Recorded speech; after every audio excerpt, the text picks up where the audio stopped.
research background is more in understanding how stars form.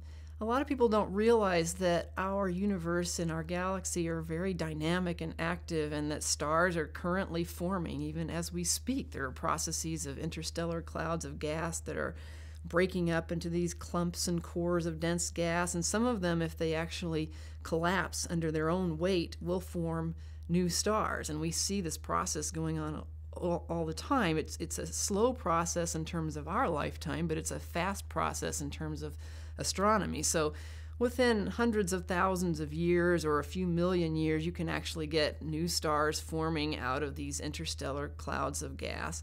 We see them at every stage. We see what we call protostars that are collapsed clumps of gas that are heating up but haven't yet turned into stars.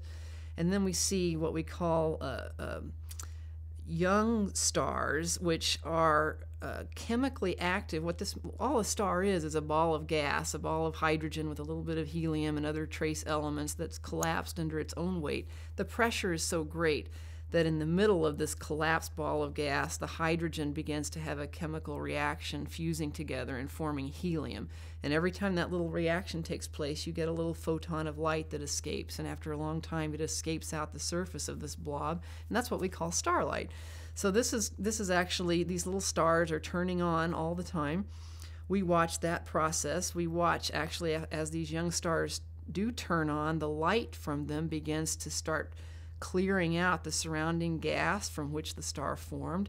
And actually for large stars, this is a beautiful process. It's called ionization. But what it does is it basically creates beautiful colors in the surrounding gas. And anybody with a backyard telescope that's looked up at the Orion Nebula has seen these bright colors. That's because the brand new stars that have formed in there are lighting up the gas around them out of which they formed. So we see this process going on. Now, what does it mean? Well, to me, it means that our universe is very dynamic, that we have stars forming. We're actually starting to understand how planets form around stars. We're even starting to detect some planets that are in orbit around other stars. That's just a discovery within the last 15 years or so. So these are new discoveries that tell us there's a lot more still out there.